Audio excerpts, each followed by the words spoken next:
아멘. 아멘. 오늘 이 다윗의 고백이 말씀을 듣는 중에 진리의 성령님께서 우리에게 폭포수와 같은 은혜를 주셔서 기록된 이 말씀이 우리의 신앙의 고백이 되고 우리의 삶이 되기를 간절히 축복합니다. 시편 19편 말씀 계속해서 말씀을 들을 터인데, 여러분 하나님의 말씀이 꿀송이보다 답니까? 우리 일평생 살아가는 동안 그 은혜가 있기를 축복합니다. 다윗은 그것을 경험한 거예요. 그리고 이 세상에서 무엇을 사모해야 할지에 대한 것을 명확하게 알았어요. 이 세상에서 소망해야 할 것이 무엇인지, 내 소원이 무엇이어야 하는지에 대한 것을 명확하게 깨닫고 사는 것은 복 중의 복인 줄로 믿습니다. 저와 여러분들은 오직 하나님만을 갈망하며 하나님의 날개 아래 보호함을 입고 살아가는 우리 모두 되시기를 축복합니다. 자, 계속해서 이렇게 다윗은 고백합니다. 여호와를 경외하는 도는 정결하여. 여호와를 경외하는 도는 정결하여. 도는 하나님의 말씀을 칭하고 있는 것이지요. 자, 여기서 경외하다라고 하는 것은 오늘 이 말씀을 통해서 말씀의 중요성에 대한 걸 우리가 함께 배울 텐데, 말씀의 중요성이에요. 말씀이 얼마나 중요한지를 배우는 시간이에요. 자, 그래서 여기 경외라고 하는 것은 무슨 뜻이냐면 두려움, 무서움, 공포심이라고 하는 이 원어적 의미의 이런 단어가 의미가 포함되어 있는 거예요. 하나님을 경외한다는 게 뭐냐면 하나님에 대해서 공포심도 갖는 거예요. 두려움도 갖는 거예요. 오늘 하나님 이름 이야기하면서 얼마나 이 세대가 방자한지 알겠죠? 이루 말할 수 없이 방자해요. 오늘 우리 권사님 찬양 인도도 아주 은혜롭게 인도해 주시고 또 기도 제목 함께 나눠주셨는데 정말 가관이에요. 정말 자자손손 대대로 무슨 하나님 앞에 복을 받으려고 저러는지, 참 이 거룩한 입술로 그럴 수는 없고, 지금 우리가 월요일 지났잖아요. 월요일 지나고 무슨 이 악한 일을 도모하고 있냐면 차별금지법 빨리 제정하라. 10만 명, 이 10만 명 백성들의 마음들을 움직여가지고 그거를 국회의원들이 자꾸 미적미적 하는 것 같으니까 국민들이 들고 일어나서 빨리 차별금지법 제정하라고 그거 지금 운동하고 있어요. 자자손손 대대로 무슨 복을 받으려고. 정말 하나님을 두려워하면 그럴 수가 없는 거예요. 하나님을 경외하면 그럴 수가 없는 거예요. 왜냐? 하나님 무서우신 분이거든요. 여호와를 경외하는 자들의 후손에게는 천대까지 약속해 주셨어요. 영원한 약속이에요. 우리가 천대까지 어떻게 삽니까? 그건 영원한 약속을 말하는데, 우상을 숭배하고 하나님을 경멸하는 자들에게는 자손 3, 4대까지, 여러분 자손 3, 4대면 그 집안이 다 멸족당하는 거예요. 자손 3, 4대까지 하나님께서 심판을 약속하신 거예요. 무서우신 분입니다. 하나님은 사랑이시지만 지금은 다 얼마든지 너희들 하고 싶은 대로 다 해. 방자에 행하든지 뭐 하든지 다 하나님이 주신 이 자유의 은총을 가지고 악행하는 일도 마음껏 하고 있잖아요. 그러나 여러분 하나님 무서우신 분입니다. 공포스러운 분입니다. 왜냐? 심판이 있기 때문에. 심판이 없으면 막 살아도 돼요. 동의하시죠? 아니 이 세상에서 법에 저촉이 안 된다면 남의 것 딱 보니 좋아요. 그러면 남의 것 갖다가 도둑질해서 내 거 삼는 거 뭐가 그거 힘들어요.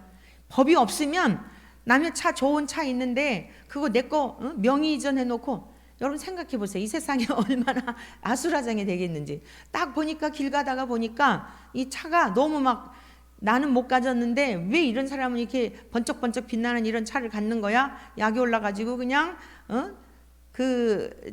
차를 살 때 그래서 검정색 이런 걸 사지 말라고 하는 이야기도 옛날에 있더라고요. 왜냐하면 그 위압감을 느끼면서 심리적으로요, 막 새 차가 이렇게 딱 나오잖아요. 그러면 못 같은 거 갖고 가서 쫙 그어놓고 이런대요. 요즘은 워낙 CCTV 이런 게 구석구석 있어서 그렇지만 저도 과거에 차 새로 이렇게 뽑았을 때 새 차인데 누가 가서 이렇게 쫙 제가 긁힌 게 아닌데 누가 의도적으로 긁어놓은 거를 저도 경험했던 적이 있거든요. 근데 이제 누가 그런 얘기를 해주는 걸 들은 기억이 있어요.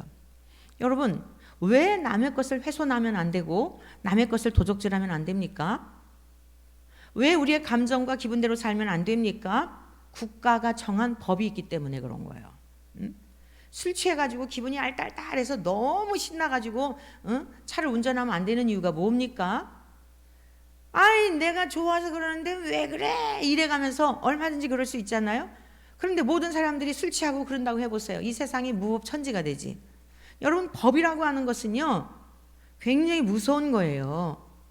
이 세상에서의 법도 공포스러운 거예요. 죽일 때는 그냥 막 자기 뭐에 취해가지고 그러고 죽였는데 어떻게 해서든지 거기에 자기의 그 죄를 변명하기 위해서 안 했다고 막 요리 빼고 저리 빼는 이유가 뭐예요?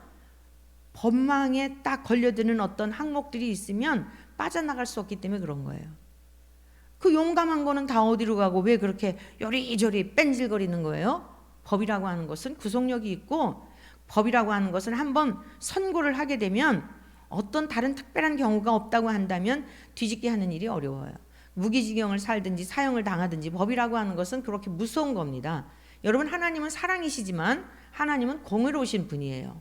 믿으시지요? 저는 어렸을 적에 무서운 아버지 밑에서 교육받은 것에 대하여 굉장히 고맙게 생각해요. 특별히 아버지가 뭐 이렇게 비상식적으로 무서운 게 아니고 하나님의 말씀에 대하여, 하나님의 말씀에서 어긋날 때, 특히 하나님 앞에 가서 예배를 안 드릴 때, 이럴 때는 아주 엄하게 하셨거든요. 공부 못하는 거는 뭐라고 안 하셨어요. 제가 공부 못해가지고 혼나고 맞고 한 기억은 한 번도 없어요. 그런데 하나님께 가서 예배를 안 드린다든가 무엇인가 신앙적인 것에 있어서 아버지께서 보시기에 합당하지 않다고 하면 아주 엄하게 다스리셨어요. 부모에게 거역을 한다든가. 여러분, 우리가 하나님의 율법은 굉장히 우리의 영혼을 소성시키는 거예요. 곁길로 가지 않도록 우리를 바른 길로 인도하여 주는 그러한 길이 되고 생명을 얻는 능력이 되는 줄로 믿습니다. 하나님을 경외하시기를 축원합니다. 하나님을 경외하는 것보다 복이 없어요. 그 무서운 하나님, 공포스러운 하나님이지만 그 하나님은 그 속에도 사랑이 있는 겁니다. 너희들이 악을 행하게 되면, 죄를 짓게 되면 임신은 편할지 모르지만 너의 영혼이 썩어, 너의 뼈가 썩어, 너 양심이 있기 때문에 괴로운 거야. 그때는 좋은 것 같았지만 하나님의 그 정결한 법을 어기게 되면 고통이 되고 괴로움이 되는 것입니다. 그렇기 때문에 하나님 우리를 사랑하셔서 하나님을 경외하라는 거예요. 자, 이 경외하다라고 하는 이 단어는요 어디에서 유래하였느냐면, 이 이르하라고 하는 이 경외라고 하는 단어는 무서움, 공포심, 두려움 이런 뜻인데, 이르하라고 하는 이 단어는 두려워하다라고 하는 겁이남 이런 단어에서 이게 유래한 거예요. 누구를 두려워해야 돼요? 하나님만 두려워하시기 바랍니다. 사람을 두려워하면 올무에 걸려요. 사람의 비율을 맞춰야 되니까. 그런데 하나님만 두려워하시면, 하나님의 말씀은 우리를 바른 길로 인도하여 주시기 때문에 사람에게 매일 일도 없고 올무에 걸릴 일도 없습니다. 하나님의 말씀이 우리의 삶의 기준이 되기를 간절히 축복합니다. 그래서 여호와를 경외하는 도, 하나님에 대하여 두려워하고 하나님에 대하여 존중하고, 자, 경외라고 하는 것은 존중하는 의미도 있지요. 하나님을 존중하기 때문에, 존귀히 여기기 때문에, 그렇기 때문에 그 말씀을 우리가 지키고 그 말씀대로 살려고 하는 거예요. 양면적인 것이 있는 것입니다. 그런데 이 하나님의 말씀은 뭐라 그랬어요? 정결하여. 정결하다라고 하는 것은 무슨 뜻인가 하면은 깨끗한, 흠이 전혀 없다는 뜻이에요. 여러분, 우리들의 이 세상에서의 법이라고 하는 것도 요즘 지금 계속 법을 막 악법들을 제정하거든요. 어제도 제가 제천에 그 기도 모임이 있어서 다녀왔어요. 너무너무 참 귀한 모임이었어요. 전국 각처에서 우리 지금 대한민국이 이렇게 되면 안 되겠다. 그래가지고 이게 모인 이제 목사님들과 평신도들이에요. 매월 한 번씩 모이고 있는데, 근본에는 제천에 있는 감독님께서 초청을 해주셨어요. 감독님들이 다 이렇게 눈치를 보시거든요. 사실 그런 감독의 자리에서 기준을 정해줘야 되잖아요. 그게 감독이 할 일이거든요. 성경에 이렇게 되어 있으니 모든 교회들은 이 말씀에 따라야 합니다. 이렇게 거기서 영적인 권위가 나오는 거예요. 차별금지법은 악법입니다. 하나님의 법에 이거는 위배되는 겁니다. 이렇게 딱 감독회장님이, 감독님들이 선언해주면 얼마나 편해요. 밑에 있는 무슨 지금 이게 성도들끼리 싸우고 목회자들끼리 싸우는 형국이거든요. 뭐 때문에 싸워요? 차별금지법 제정해야 된다. 우리는 안 된다. 동성애는 죄다. 우리는 아니다. 그 사람들은 죄가 아니다. 그러고 우리는 죄다. 이러고 지금 목회자들끼리 싸우고 성도들끼리 싸우고 누가 정리정돈 해줘야 돼요? 위에 있는 행정가들이 성경을 딱 보니 하나님의 말씀에 근거하여 동성애는 죄입니다. 차별금지법이 제정이 되는 것은 악법입니다. 대통령 그리고 모든 국회의원들 서신들을 보내가지고 그게 권위지. 기독교 대한감리회 감독회장 감독들 내가 딱 해서 이것은 나라가 망국으로 가는 길입니다. 망하는 길입니다. 우리 후손들이 이거는 이제 이 나라가 모든 후손들을 찾아볼 수 없는 길로 가는 겁니다. 그리고 역사에 대한 것들을 쫙 해가지고 전부 해갖고 역사적인 모든 근거에 대한 거, 동성애를 지지했던 역사가 어땠는지, 동성애를 지지했던 나라들이 어땠는지, 지금도 유럽이라든가 서구 사회가 엉망진창이 된 사례들이 현재도 있단 말이에요. 그런 것들을 첨부해가지고 딱 성명서 발표하고 얼마나 나 정말 답답해서 정말 아주 이게 정말 주여, 이게 감독님이나 감독회장님들이 하는 일이지요. 가만히 눈치만 살피고 있는 거예요. 정말 엘리 제사장과 같은 목회자들이 되지 않도록 목사님들을 위해 기도해 주시기를 바랍니다. 엘리 제사장이 98세가 되었는데 몸이 비둔하고 눈이 어두워서 분별을 못하잖아요. 사리 분별을 못하잖아요. 얼마나 비참하게 죽습니까?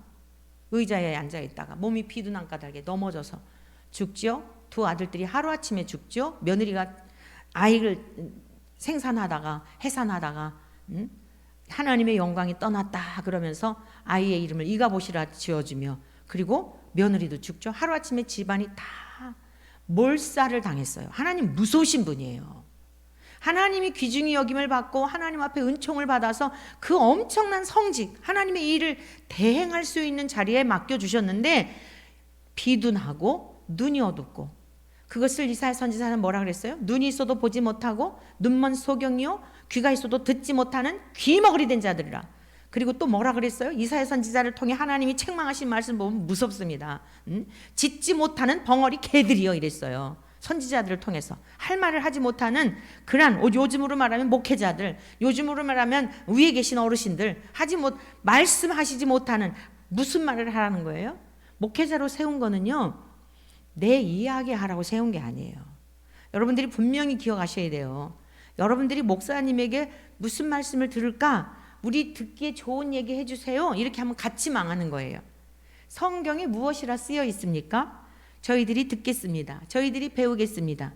성경에 무엇이라 쓰여 있는지, 하나님이 우리들에게, 이 시대를 살아가는 우리들에게 무엇이라 말씀하는지 목사님 얘기하시지 말고, 목사님 생각 말고, 목사님이 생각하는 가치나 기준이나 세상에서 배운 학문 그런 거 말고 우리를 지으신 아버지가 우리에게 뭐라 말씀하시는지 그거 가르쳐 주세요.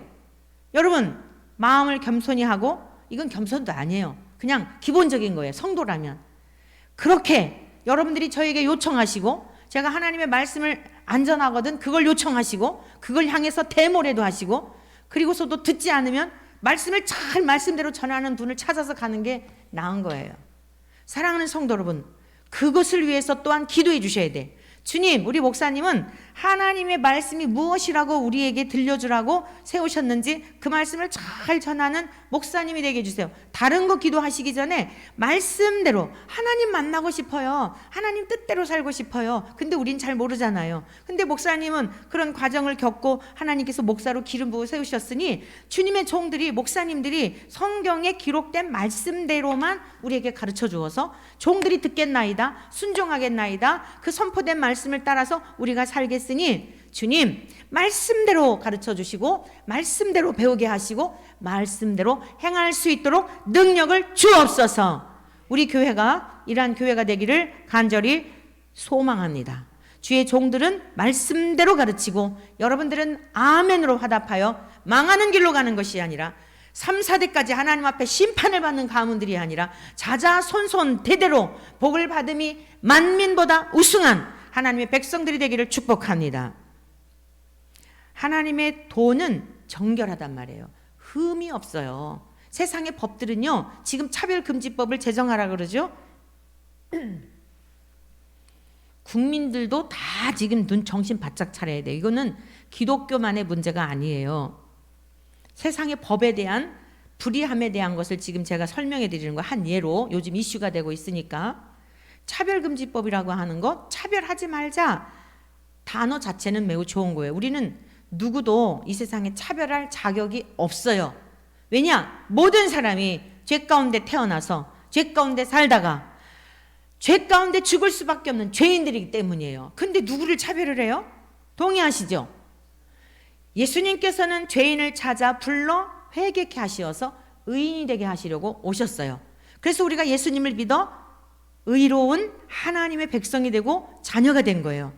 그래서 이 은혜를 경험한 사람들이, 이 은혜를 입은 사람들이 목회자가 되고 장로님이 되고 권사님이 되고 집사님이 되고 교회 열심으로 하나님을 경외하는 성도들이, 그게 바로 그 죄인의 자리에서 의인의 자리로 옮겨진 자들이에요. 근데 우리의 과거의 신분이 뭐예요?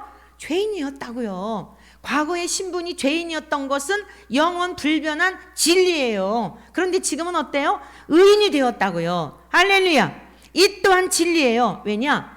하나님의 말씀이 그러하기 때문에 누구든지 예수를 주라 시인하면, 여러분, 사망에서 생명으로 옮겨지는 영생을 약속하여 주셨기 때문에 누구든지 예수 그리스도를 내 목숨보다도 더, 내 모든 목숨까지도 주님의 것입니다. 주님이라고 부르는 거는 주인이 완전히 바뀌었다는 뜻이에요. 내가 마음대로 살면서 그게 아니고, 주인이라는 거는 전 존재 자체가 모든 주권이 주님께 위임되었다 뜻입니다. 아멘이십니까? 그러면요, 그게 죄에서 구원받은 의로운 백성들의 삶인 거예요. 그런데 이러고 보니 아직도 복음을 몰라. 아직도 성경을 몰라. 목사님인데도 성경대로 아니야. 이러면 어떻게 해요? 가르쳐 줘야죠. 왜요? 먼저 깨달았으니까. 여러분 집에서도, 아니 동생이 1학년짜리가 있고 중학교 다니는 언니나 누나나 오빠가 있으면 갓 학교 들어간 아기에 대해서 가르쳐 주잖아요. 근데 가르쳐 주는데 그게 차별이고 혐오입니까? 내 동생 사랑하기 때문에 하나 더하기 하나는 둘이야, 이 일은 이 하고 가르쳐 주잖아요. 왜요? 내가 먼저 배웠으니까. 여러분, 그게 차별이고 그게 혐오예요? 그런 얘기도 하지 말라는 거지. 동성애는 죄라고 성경에 분명히 쓰여 있습니다. 여러분, 동성애는 죄입니다. 하나님이 가증히 여기는 겁니다. 남자와 여자로 만드셔서 생육하고 번성하여, 이들이 만나서 결혼해갖고 생육하고 번성하여 땅에 충만하라고 하였습니다. 이런 얘기 하지 말라는 거예요. 그래가지고는요, 얼마나 기가 막힌 교묘한 방법으로, 저 송파구에 있는 남인순 국회의원은요, 현직 지금 의원이에요. 삼선인가 뭐 얼마 한 사람이에요. 근데 교묘한 방법으로 차별금지법에 대하여 자꾸만 이렇게 반대하는 막 국민들도 일어나고, 뭐 법학자들도 의사들도 막 그냥 평신도들도 막 그냥 지금 우리가 얌전히 살고 있으니까 그러죠. 목회자들은 오히려 조용히 살고 있어요. 평신도들이 더 야단들이에요. 우리 아이들 큰일 났다, 이거 앞으로 이렇게 하면 어떡하냐 이러고 그런단 말이에요. 그러니까 차별금지법이라고 하는 걸 교묘한 방법으로 이렇게 피해가면서요, 결국에는 똑같은 거예요. 끝자락은 똑같은 거예요. 차별하지 말라는 거예요. 그래서 그 법이 통과가 되면 마찬가지 결과를 가져와요. 그래서 건강가정기본법이라 그래가지고, 그 기존에 우리가 가정의 구성원이 뭐예요? 남자와 여자가 결혼해가지고 가정을 이루는 거잖아요. 이런 가정기본이라고 하는 이런 것 자체를, 단어를 삭제하게 만드는 거예요. 다양하게 남자와 남자가 만나서 동거할 수도 있고 여자와 여자가 만나서 동거할 수 있는데, 자꾸 남자와 여자가 결혼을 한 그게 가장 기본적인 거고 가장 그것이 정상이다라고 하는, 이것이 딴 사람들을 차별하는 거다. 그러니까 차별금지법을 반대를 하니까 기가 막힌 방법으로 이 정신 나간 그 사람이 또 뭐 집사래나 잡사래나 교회를 다닌대요. 나중에 알고 보니까 여기저기 다니는 거예요. 여기저기. 표 받으려고 여기 등록하고 저기 등록하고. 여러분 정말 정신 바짝 차리고 큰일 났어요. 이 차별금지법이 통과되잖아요. 지금은 아직 통과되기 전이기 때문에 제가 광화문에 나가서도 이런 말씀을 하는 거예요. 그런데 차별금지법 통과되면 그때부터는 우리가 방향을 선회해야 돼요. 이제 소용없어요. 그때는 어떻게 선회해야 되냐, 박해받을 줄 아셔야 돼요. 그리고 여러분의 믿지 않는 가정에서도요, 가슴을 치며 애통하는 역사가 일어날 거예요. 왜? 엄마가 집에서 뭐라 그러잖아요. 교회에 상관없어요. 이제 차별금지법이 통과됐을 때 예의를 하는 거예요. 집에서 아이한테 야, 너 공부 좀 해, 이런 얘기 하잖아요. 그러면 이게 이제 못된 아이, 이런 거에 대해서 빠삭한 아이들, 초등학교 이제 한 아이가 엄마가 집에서 공부를 하라 그랬어요. 근데 자기한테 너무 스트레스가 돼. 그러면 갖다 고발하면 돼요. 인권 침해. 공부를 내가 하고 싶으면 하고 하기 싫으면 안 하고 할 수도 있는데, 또 이거 자꾸 이런 거 하잖아요. 오락 같은 거. 얘야, 그거 자꾸 오락 그렇게 하고 그러면 안 돼. 이거 다 거기 다 저촉되는 거예요. 그래서 이제 자식들이 빤질나게 부모 고소 고발하고, 여러분 그러면 이제 하나님이 놓으셨구나. 이제는 심판하시기로 작정하시고 너희들 마음대로 살아봐. 그래, 그 고통이 어떤지 가장 먼저 누구들에게 올까요? 차별금지법 앞장서서 통과해달라고 했던 사람들에게 갈 겁니다. 왜요? 하나님은 공의로우신 분이기 때문에. 너희들 그거 그렇게 좋아했지? 그래, 너희들이 원해서 통과했지? 한번 해봐. 너희들의 자녀들, 너희들의 며느리들, 너희의 후손들이 어떤 삶을 사는지 통해서 너 한번 뼈저리게. 하나님 너무 무서우신 분이에요. 죽은 다음에만 심판이 있는 게 아니더라고요. 이 땅에서도요, 다윗의 인생을 보세요. 다윗이 얼마나 하나님 마음에 합한 자였습니까? 그런데 하나님께서 그 다윗이요, 이 땅에 살 동안에 죄라고 하는 게 얼마나 무서운지에 대한 것을 뼈저리게 경험하고요, 자기 속에 있는 부패한 것들을 깨끗이 씻으면서 그리고 하나님 나라에 가게 되잖아요. 예를 들어 볼까요? 밧세바 사건으로 인해 가지고 얼마나 기가 막힌, 그 이후에 그 암논이라고 하는 이복 동생 다말을 갖다가요, 압살롬하고 남매지간이고 한 엄마의 이 여자들을 많이 두니까 이게 막 이복 관계가 가정이 복잡하잖아요. 그러니까 이복 간에 이제 연민이 생기는 거예요. 그래갖고 압살롬하고 다말하고는 한 남매요, 같은 엄마. 근데 이 암논이라고 하는, 이름도 잘 지어야 돼. 이 암놈이 뭐예요? 이 암논이 이 암놈인지 암논인지 아무튼 요것이요, 다말을 보니까 너무 마음에 막 이 흠모하는 마음이 생기는 거예요, 이복 동생을. 그래가지고 꾀를 내잖아요. 참, 이 다윗이 요즘 우리 지금 성경 읽기에 그 부분 나왔죠. 다윗도 보니까 정신이 없는 거예요. 여자들도 많지, 애들도 많지. 그러니까 암논이 꾀를 내 가지고 다말한테 와서 과자 구워 갖고 그거 좀 나한테 먹게 해주세요 이러고 할 때 좀 뭔가가 영적으로 예민하고 좀 통찰력이 있고 이러면은 얘가 왜 이런 짓을 할까? 이래가지고서 좀 뭔가가 그랬어야 되는데 요청하는 대로 다 하잖아요. 암논 옆에 아주 사악한 또 친구가 있었잖아요. 이래가지고서는 겁탈을 하죠. 그 다말을 갖다가 겁탈을 해가지고 요즘으로 말하면 성폭행이에요. 이복 동생을. 그거 다 레위기법에 다 나와 있잖아요. 내 누이를, 내 동생을 하체를 범하지 말라. 왜냐? 내 어머니, 아버지의 그 어머니를 범하는 것으로 보는 거예요. 그러지 말라고 그랬는데 그거 이 사람들이 몰라요? 다 알아요. 모세오경 기본적으로 유대인들은 기본적으로 다 배우기 때문에요, 그 법이 하나님 앞에 저촉이 된다는 걸 다 알고 있는 거예요. 근데 왕자로서 그냥 정욕이 불타니까 이복 동생을 범하게 되죠. 그리고 그러면은 또 다말이 사정하잖아요. 너 이제 가라는 거야. 이 다말을 성폭행해 놓고 인간이 얼마나 악한지요. 그러니까 다말이 사정하잖아요. 이러한 일은 이스라엘에서 있지 않았던 일이다. 어떻게 이런 일이 있을 수 있냐? 지금 나를 범해놓고 이대로 나를 가라고 하는 것은 나를 범하기 전에 그것보다 더 악한 일이다 하면서 사정을 하잖아요. 차라리 나를 그냥 아내 삼고 살게 해달라. 그럼 내가 덜 수치스럽겠다. 그랬더니 내쫓아버리잖아요. 그러니까 이 공주가 채색 옷을 공주들은 채색 옷을 입었는데 다 옷을 갈기갈기 찢고 머리에 재를 뒤집어 쓰고. 여러분 생각해 보세요. 이게 왕자와 공주가 일어난 일이에요. 무슨 일 때문에? 다윗이 밧세바를 범한 사건 때문에. 무섭습니다.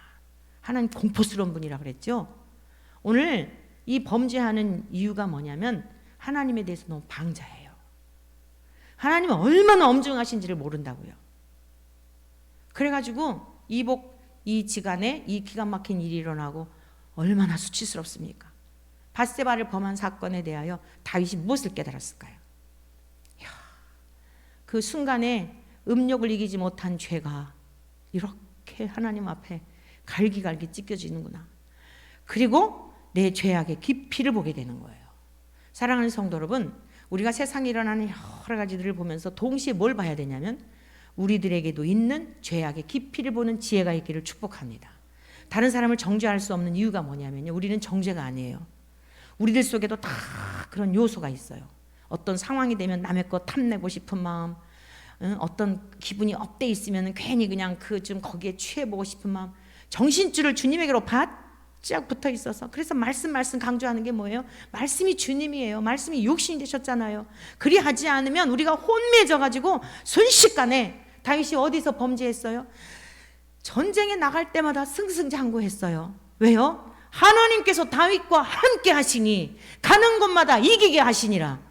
다윗의 힘으로 이긴 게 아니에요. 하나님이 다윗과 함께 하시니.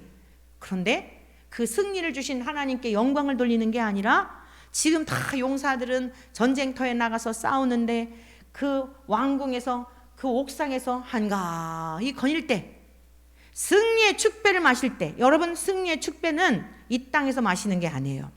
영원한 주님의 나라에 가서 영원한 주님 품에 안겨 잔치자리에서 누리게 되어야 할 줄로 믿습니다. 다 보류해 둬야 돼요.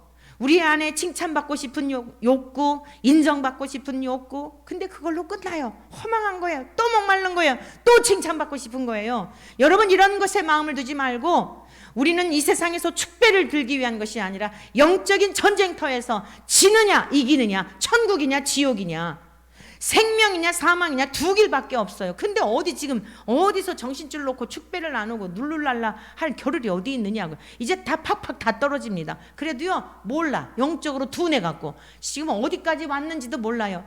여러분, 잠을 자다가 보면은, 깊이 잠들다가 보면은, 전철을 타고 가다가 이렇게 깊이 잠들 때가 있잖아요. 여러분들은 다 예민해서 그런 적이 없는데 저는 아주 둔해가지고 그럴 때가 있어요. 그럼 갑자기 일어나면은 이게 알딸딸해지잖아요.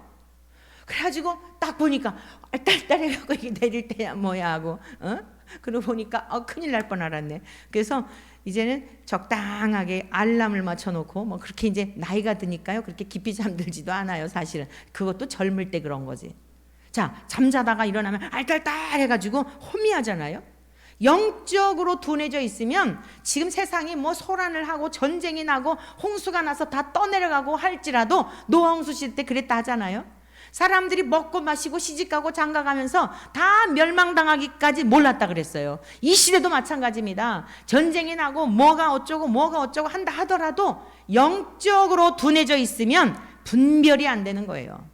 그래서 저와 여러분들은 정신을 바짝 차리고 하나님에게서 멀어질까봐, 하나님의 말씀을 경홀히 여길까봐, 작은 말씀, 하찮게 여기는 말씀이 여러분들 심중에 어떤 것일지라도 홀이라도 그런 생각 갖지 않기를 축복합니다. 하나님의 말씀을 경홀히 여기는 그런 마음이 아주 이거는 별거 아니야, 하나님의 말씀이라고 한다면 별거 아니야 라고 하는, 이때부터 멸망으로 가는 길이에요. 별거 아닌 말씀이 어디 있어요? 하나님의 말씀인데, 하나님의 말씀, 엄중하신 말씀인데, 축복의 말씀, 그거에도 아멘하고 저주의 말씀에도 아멘하라고 말씀하셨어요. 이스라엘 백성들을 향하여 하나님의 세우신 하나님의 사람은 에발산과 그리심산에서 이스라엘 백성들을 향하여 말씀을 선포해라. 너희들이 하나님 앞에 불순종하였을 때는 저주를 받을지어다 라고 에발산에서 그 말씀을 선포하면 백성들은 아멘 이렇게 하라고 그랬단 말씀이에요. 저주의 말씀에도 아멘 그렇게 되셔야 합니다. 믿습니다. 맞습니다. 그러나 우리가 돌이키기를 바랍니다.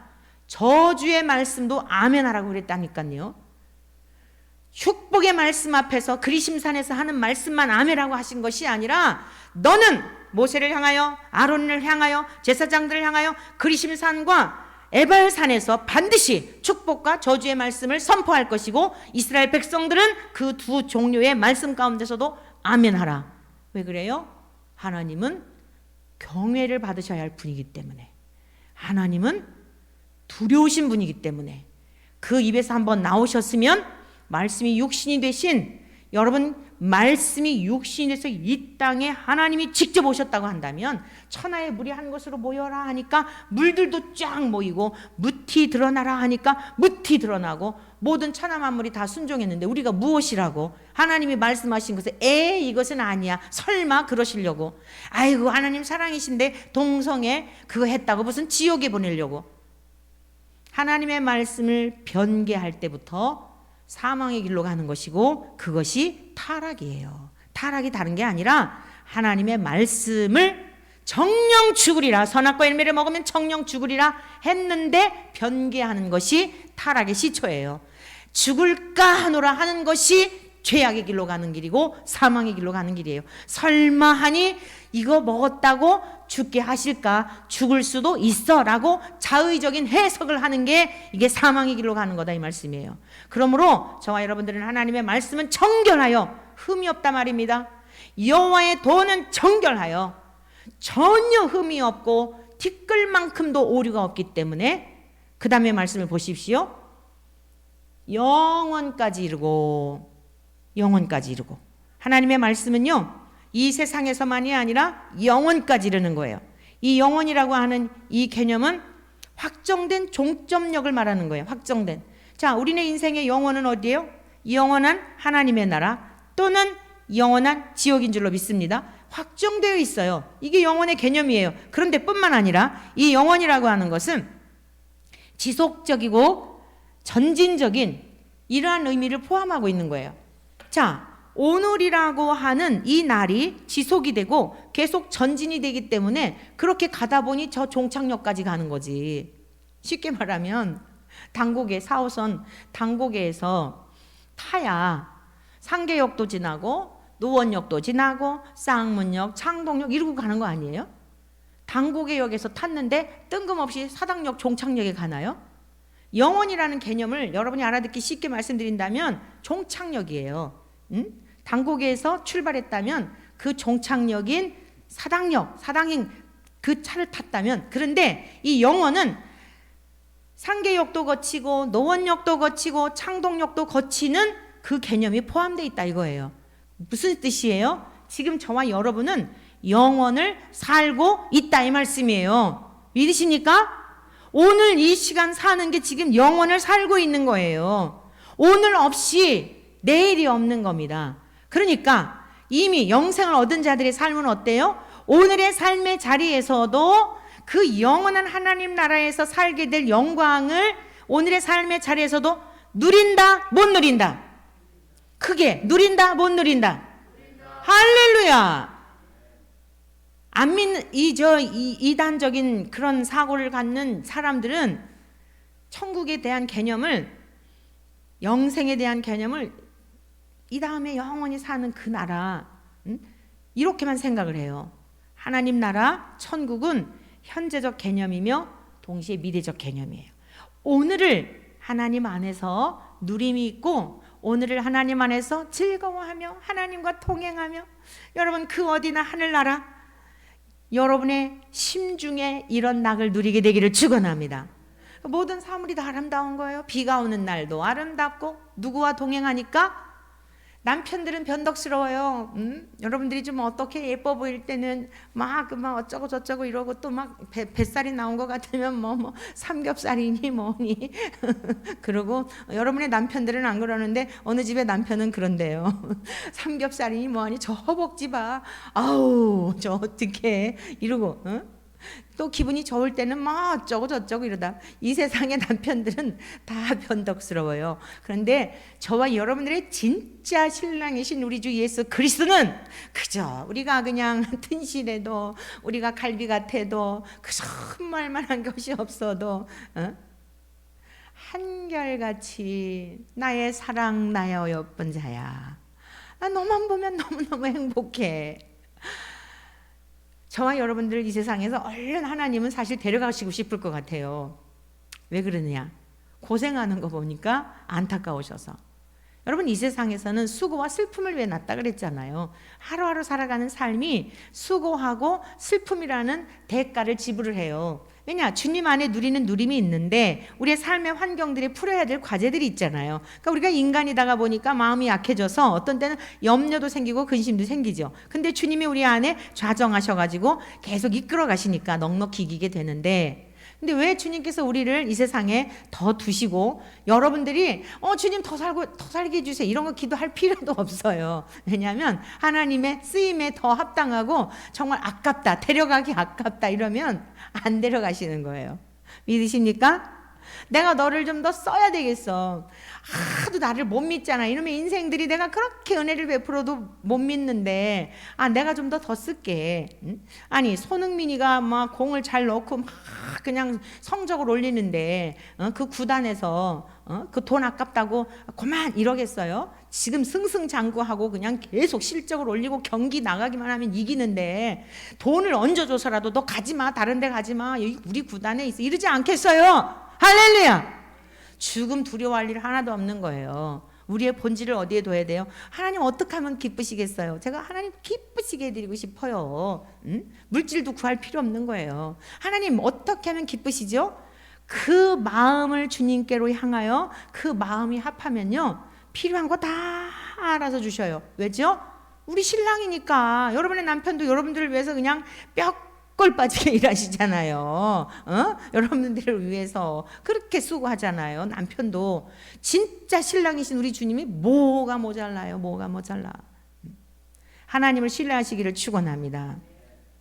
엊그제 이제 월요일날 광화문에서 집회할 때 우리 이권사님이 이제 말씀 전하셨잖아요. 김선아 집사님도 하고. 그래 이제 다른 분들이 대화를 할 때 이런 얘기 저런 얘기 이 얘기를 하게 됐어요. 그러면서 이제 우리 권사님 만난 지가 34년이 됐다 그랬더니 진짜 검은 머리 파뿌리 될 때까지 함께 신앙생활을 그 얘기 듣고 보니 맞더라고요. 예? 웬만한 부부도 34년 그렇게 같이 사는 부부들 없잖아요. 34년을 한 솥밥을 먹었더라고요. 하나님의 말씀에 이 통을 가지고. 그러면서 제가 그랬어요. 오래 걸렸습니다. 맑게 알아들으시는데 수십 년 걸렸습니다. 그렇지요. 어제 목회자 모임에서 그랬군요. 목사님은 참 목사님 성도님들은 참 행복하겠어요. 그래서 성도님들도 행복하지만 행복한지는 모르겠는데 제가 행복합니다. 여러분도 행복하십니까? 네. 우리 주님 안에 아버지 모시고 살아가면, 아버지 말씀대로 하면 행복할 수밖에 없는 거예요. 좋으신 아버지, 사랑의 아버지, 긍휼이 풍성하신 아버지가 우리들의 아버지인데 다투고 뭐하고 갈등할 게 뭐 있어요? 그 아버지 말씀대로 명령대로 순종하면 되는 건데. 그러니까 아버지가 또 필요한 거 다 공개해 주시고 각각 다 성도들의 삶을 책임져 주시고 다 지켜주시고 하는데 복잡하게 살 게 뭐가 있어요? 그러니까 영원이란 개념은 현재에서부터 지속적이며 전진되면서 이렇게 연결해서 그 나라까지 가는 거예요. 그래서 영원이란 현재를 살면서 경험을 해야 돼요. 영원하신 하나님은 어떤 분인지 그분에 대한 누림이 있어야 된다 이 말씀이에요. 그 신실하심을 누리고 나와 함께 하심에 대한 게 막 느껴지고, 전 이제 세월이 많이 지나다가 보니까 너무너무 많이 느껴져요. 그냥 멀리 계신 게 아니라 그냥 항상 이렇게 함께 하시는 게 막 진짜 깜짝 놀랄 정도로 느껴져요. 그러다 보니 어때요? 더 두려운 거죠. 내 말 하나 하는 거 다 듣고 계시는데 혹시라도 내가 주님보다 앞서면 삐끄덕했다가는 어떻게 되는 거예요? 다윗과 같이 수치스러운 일을, 더 가슴 아픈 일을 경험할 수 있는 거예요. 우리의 과거는 과거로 다 지나갔다 하더라도 하나님은 항상 어디를 보시는 거예요? 현재를 보시는 거예요. 오늘을 보시는 거예요. 지금을 보시는 거예요. 과거에 아무리 우리가 착하게 살고 의롭게 살았다 할지라도 현재적 삶에 있어서 삐끗하면 소용없는 거예요. 믿으십니까?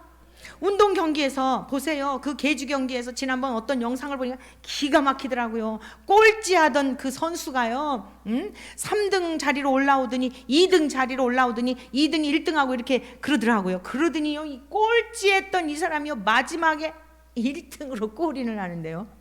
보는 것만으로도 얼마나 가슴이 벅찬지. 우리는 누구에게나 이런 게 있죠. 연민이 있어요. 그 약자에 대한 그런 게 있잖아요. 저 반바퀴쯤 떨어졌던 그 선수, 마지막 선수가 막 치고 달려가는데 앞에까지 가갖고 1등을 하더라니까요. 2등 했던 선수, 야, 그러니까 이 꼴찌한테 뒤진 그 선수 말이에요. 야, 보니까 없구나. 안심했다고 해가지고 1등 자리 놓치는 거예요. 저와 여러분들은 천국에 그 지점에 갈 때까지 안심할 수가 없어요. 영적 긴장감을 가지고, 그러나 세상의 긴장과는 달라요. 주님의 함께 하심에 대한 그 긴장감을 가지고 영원까지 이르는 하나님의 말씀이 우리를 그렇게 이끌어 가시는 거예요. 오늘도 주의 말씀을 따라 순종하고 따라가면 그렇게 하루하루 살아갔더니 저 천국까지 이르게 되는 거예요. 이 말씀이에요. 할렐루야. 여호와의 법도 진실하여 다 의로우니. 세상의 법은 요랬다 저랬다 그냥 아주 교묘한 방법으로, 또 요즘 보니까 기가 막힌 법을 진짜 신문을 보지를 말아야지. 열통이 터져가지고 아주 그냥 기가 막힌 법들을 기가 막히게 만들어내요. 어떻게 되려고 이러는지 정말 아주 너무너무 억장이 무너져요. 억장이 무너져요. 정신 바짝 차리고 나라와 민족을 위해서도 기도할 때입니다. 그런데 하나님의 법은 진실하셔서 흠도 없고 점도 없고 완전하신데, 한번 약속하신 것은 반드시 지켜주시고 그 언약대로 행하시는 분이다. 자, 그러면 이렇게 말씀이 중요한 걸 알았다면 이 말씀의 중요성을 깨달은 성도들은 어떠한 태도를 가져야 할까? 그것이 10절의 말씀이에요. 다 같이 읽습니다. 시작. 금 곧 많은 순금보다 꿀과 송이뿔보다 더 달도다. 저와 여러분들이 인생을 살아가면서 사모해야 할 것이 무엇인가, 우리가 구해야 할 것이 무엇인가에 대한 것을 가르쳐주고 계세요. 다윗이 경험한 바에 의해서 하나님의 말씀대로 따라갔더라면 내가 삐그덕하지 않았을 텐데, 이걸 몰랐을까요? 다 경험에서 나온 거예요. 성령의 감동하심으로 기록했지만 하나님의 말씀을 따라갔을 때는 승리케 하시고, 하나님의 말씀을 따라 순종했을 때는 평강이 있고 기쁨이 있고, 하나님의 말씀은 완전하구나, 의로우시구나, 거짓이 없구나. 나라가 세운 왕으로서 나라의 국법도 있겠지만 완전하지 못한 것을 왜 몰랐겠어요? 사랑하는 성도 여러분, 그러나 하나님의 본 완전하기 때문에 이 하나님 나라의 백성들, 저 영원한 하나님 나라 백성들이 살아가는 방법이 뭐냐면 금을 얻기 위해서 노력하지 말라는 거예요. 여러분, 이 전쟁의 위협이 있으면은 이렇게 꼭 올라가는 게 있죠. 무슨 값이 올라가요? 이분들은 워낙 가난해서 그런 걸 모르는구나. 금값이 올라가요. 네, 아시겠습니까? 여러분들은 워낙 그저 저축할 것도 없고 다 근근히 살아가니까 다 그러시는데, 제가 보니 저는 보지는 없어도 어떻게 돌아가나 이런 건 잘 살피거든요. 보니까 나라가 위기롭다, 세계 정세가 불안하다, 무엇인가 어떤 조짐이 보인다, 안 좋은 조짐이죠. 이러면요 금값이 올라가요. 금값. 왜 그럴까요? 금이라고 하는 거는 변하지 않기 때문이에요. 화폐 단위도 바뀔 수 있어요. 화폐가 개혁이 될 수 있어요. 믿을 만한 게 못 돼요. 그런데 금은, 이거는 유구한 역사가 흘러도 고대나 여러분 모든 고대에서부터 현대까지 이르기에 한결같이 사람들이 중요하게 여기는 가치가 있는데 뭐냐면 변하지 않는 금의 가치를 인정하는 거예요. 이것은 우리의 소유에 대한 가장 인간들이 중요하게 여기는 소유의 개념을 금으로 다윗이 표현을 한 거예요.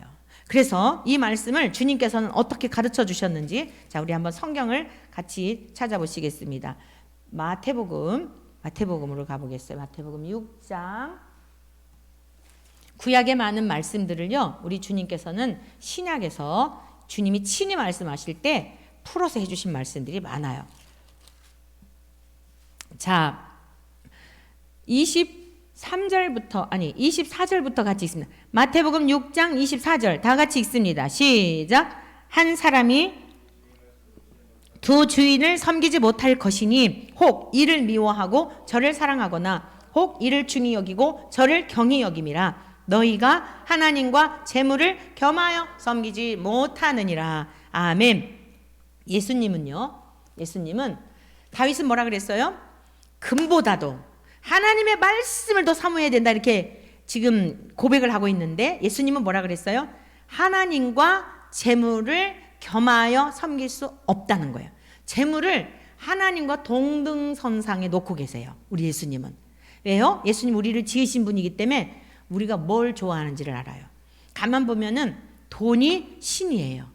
과거로부터 현대까지 다 돈이 신이에요. 그리고 제가 이러고 보니까 사람들을 살아가는 거 보니까요, 저 사람 호주머니에 있는 돈을 합법적으로 그냥 가져오면 도둑이잖아요.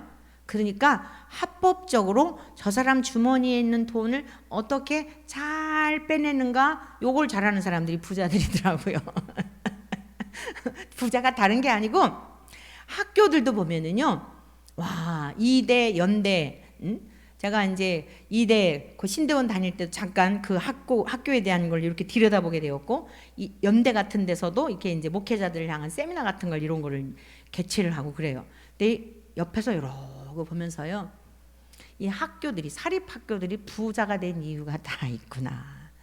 하나님의 이름을 얘기하는 것 같은데, 하나님의 이름을 얘기하고 예수님의 이름을 얘기하고 무엇인가 하는 것 같은데, 다 그게요, 저 사람 속에 있는 것들을 어떤 방법으로든지 잘해서 이렇게 다 그렇구나. 여러분, 우리가 하나님을 주인 삼고 하나님을 향하여 집중하여 살아가는 것이 세상에선 가난할 수 있어요. 근데 그 믿음이 하나님이 인정하실 만한 확실한 믿음이라고 한다면 사실 세상을 다 가진 자예요. 이해가 되셨어요? 하나님 아버지와 우리가 온전한 연합이 되어서 아버지가 내 안에, 내가 아버지 안에 거하잖아요. 다 가진 자예요. 그래서 여러분, 그 가난할 때 보면은 된장, 밥에다가 간장에다 계란 하나 넣어가지고 비벼 먹어도 꿀맛이죠. 그런데 여러분, 냉장고에 먹을 게 가득 있으면 그 모든 것들이 맛이 있다 없다? 이게 도대체가 다 이렇게 그런 별천지에서 사신 우리 권사님들이신가 봐요. 그래도 맛있어요? 할렐루야. 네. 하나님 안에 거하는 사람은 이래도 저래도 감사해요. 비난돼도 처하고 부활돼도 처해요. 근데 일반적으로 보면요, 가난할 때는 모든 것이 꿀맛이에요. 근데 무엇인가 더 좀 소유하고 많이 가져보면 그게 별로 그 가난할 때처럼 귀하게 여겨지지 않는 것이 우리들의 마음이에요. 그러다 보니까 또 자꾸 새로운 것을 사들이는 거예요. 그게 뭐죠? 헛헛해서 그런 거예요. 없어서가 아니라 꽉꽉 차 있는데도 또 뭔가 더 좋은 거, 더 맛있는 거, 더한 거, 이거를 찾는 게 우리네 인생이에요. 근데 여러분, 하나님 아버지가 부유하신 분이죠. 모든 것이 주인이잖아요.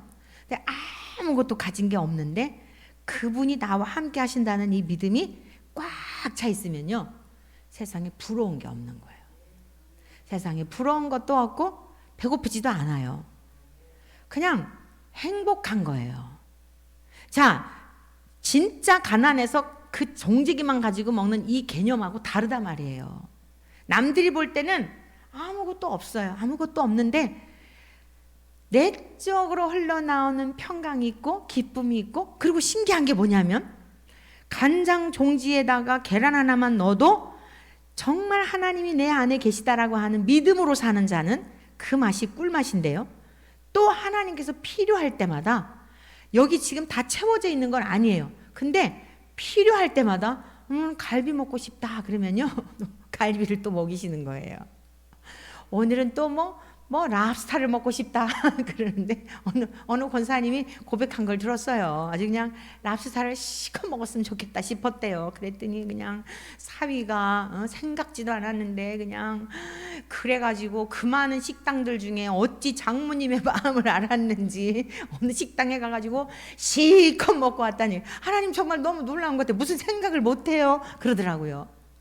여러분, 뭐가 있는 건 아닌데, 통장에 뭐가 있는 건 아닌데, 그냥 어떤 때는 간장 종지에다가 그거, 요즘 뭐 그렇게 사는 사람 없지만 알아듣기 쉬우라고 지금 이렇게 표현하는 거예요. 절대 빈곤의 삶인 것처럼 그런 삶인 것 같다 이 말이에요. 그런데 때마다 신기하게 하나님이 필요할 때마다 여기 있다 여기 있다 하고 해주신다니까요. 자, 따라하세요. 나는 백지수표를 갖고 사는 자다. 백지수표를 갖고 사는 자예요. 우리는 이제 어떻게 주님을 위해 살까? 주신 것을 어떻게 하나님 나라를 위해 살까? 거룩한 근심이 있기를 축복합니다. 그래서 주님이 두 주인을 섬길 수 없다 그랬어요. 하나님을 섬기든지 재물을 섬기든지. 저와 여러분들은 이제 어떤 유혹에도 말려들지 마시고, 달콤한 유혹에도, 여긴 또 하나 뭐가 나와요? 하나님의 말씀은 꿀송이보다도 달다는 거예요. 여러분, 꿀이라고 하는 건 세상에서 가장 단맛을 표현할 때 사용하는 거예요. 가장 단맛을 내는 거예요. 꿀은 자연산이잖아요. 자연에서 나오는 가미된 게 아닌.